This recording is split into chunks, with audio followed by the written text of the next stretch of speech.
آج کا بلکہ جو ہمارا ٹاپک ہی ایسا ہے جس نے ہم کو ہمارے خاص کر مسلمان اور مسلم کنٹریز کو ایک بہت بڑا شاک کیا ہے.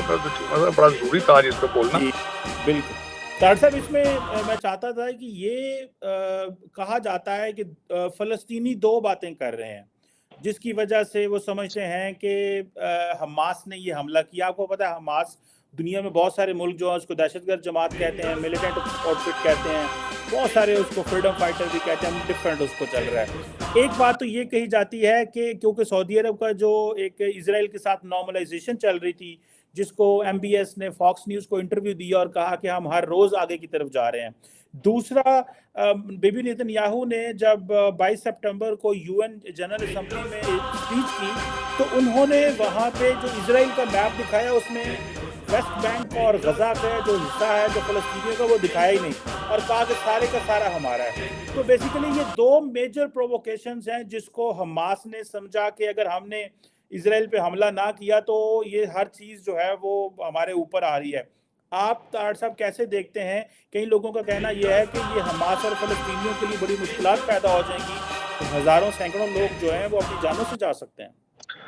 شیما صاحب, آج جو اس پہ میں پورا اس کو سارا کور کرنے کی کوشش کرتا ہوں کیونکہ آج صبح سے سارا میں دیکھ رہا تھا کہ ویسٹرن میڈیا کا الٹیمیٹلی میری جو انفارمیشن ہوتی ہے وہ مختلف ویسٹرن میڈیا جو واشنگٹن ڈی سی کے اندر ہوتا ہے اس کے حوالے سے ہوتی ہے. جو میں آج صبح سے میں نے دیکھا کہ بوکھلاٹ کا نشان ہے اس وقت امریکن بھی اور سب سے زیادہ بڑا جو اس سارے حادثے میں آج جو چیزیں جو حملہ شروع ہوا ہے 7 بجے, سب سے زیادہ اس پہ جو کرٹیسائز کیا جا رہا ہے موساد کو کیا جا رہا ہے کہ ان کی انٹیلیجنس, کیونکہ 7000 راکٹ مارنے جو ہیں داغنے اس ناٹ, اور موساد جو ہے آپ کو پتا دنیا کی ایک کامیاب ترین ایجنسی سمجھی جاتی ہے. آج سب سے زیادہ کرٹیسائز کیا جا رہا ہے موساد کو کہ ان کو پتا نہیں چلا کہ یہ یکلخت کس طرح اٹیک ہوا ہے.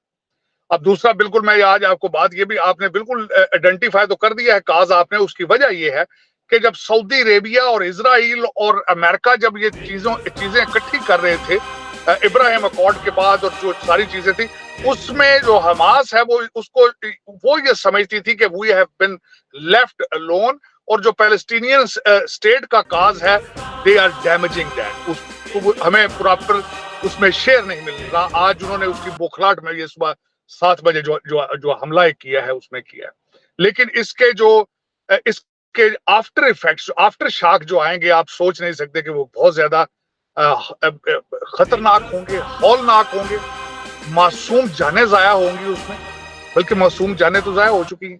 اب میں اس میں ساری چیزیں جس حوالے سے میں آج بات کرنا چاہتا ہوں, یہاں پہ جو لیفٹ اور رائٹ دونوں کی میں اوپینین دینا چاہوں گا. جو رائٹ ہے اس وقت وہ کہہ رہا ہے کہ حماس جو ہے وہ اوباما نے جو پیسے دیے تھے ایران کو, اور جو بائیڈن ایڈمنسٹریشن نے ایران کو پیسے دیے ہیں وہ الٹیمیٹلی حماس کے پاس پہنچ چکے ہیں, وہ تیاری کر چکے تھے. یہ رائٹ سائڈ جو ہے امریکن واشنگٹن ڈی سی کی رائٹ سائڈ یہ بھی ایک بیانیہ دے رہی ہے کہ the dollar has reached to the original point. اور جب پیسے دیے جا رہے تھے اس وقت بھی یہاں پہ یہ کہہ رہے تھے رائٹ ونگ جو تھے واشنگٹن ڈی سی میں کہ انہیں نہیں دینے چاہیے تھے, this will indirectly go to Hamas. اب جو لیفٹ سائڈ ہے وہ جس طرح میں نے کہا ہے کہ وہ لیفٹ سائڈ کہہ رہی ہے کہ شاید جو نئی ڈیل چل رہی تھی سعودی عربیہ, امریکہ اور اسرائیل کے درمیان, اس میں شاید they were left alone, Palestinian cause کو صحیح ریپرزنٹیشن نہیں ملی. اس کی بوکھلاٹ میں, اس کی نروسنس میں اور اس کے احتجاج میں Hamas did not have any choice, تو انہوں نے یہ اٹیک کیا. مودی صاحب نے آج ٹویٹ کیا صبح, انہوں نے کہا کہ this is a terrorist attack on Israel. اب جو بھارت ہے بالخصوص ہمیشہ بڑی فائن لائن کے اوپر اسرائیل کے ساتھ چلتا ہے. میں اس کا بیک گراؤنڈ بھی بتانا چاہوں گا. 1950 میں انہوں نے ریکگنائز کیا اسرائیل کو, لیکن 1992 تک ان کے ساتھ سفارتی ریلیشن شپ نہیں رکھے, اور وہ ہمیشہ, اور حماس کو وہ کبھی ٹیررسٹ نہیں کہتے تھے. فلسطین کے معاملے میں بھارت ہمیشہ سینسیٹیو رہا ہے کیونکہ بھارت کے اندر جو مسلمان پاپولیشن ہے کافی زیادہ ہے اس کے حوالے سے. لیکن اب میرے خیال میں مودی صاحب is coming out of the trees, اور آج انہوں نے جو کہا ہے کہ it's a terrorist attack on it, اور انہوں نے بھی اس کیمپ کو جوائن کیا ہے. جو امریکہ ہے اس وقت وہ بھی, اور جو ویسٹرن کنٹریز ہیں انہوں نے بھی سب اس وقت they are getting behind Israel. ہمارے جو سیکرٹری آف ڈیفنس ہیں انہوں نے بیان دیا ہے کہ ہم ہر چیز دینے کے لیے تیار ہیں اسرائیل کو اپنے آپ کو ڈیفینڈ کرنے کے لیے. اس کے بعد خاص کر جو اگر ریلیشن شپ دیکھے جائے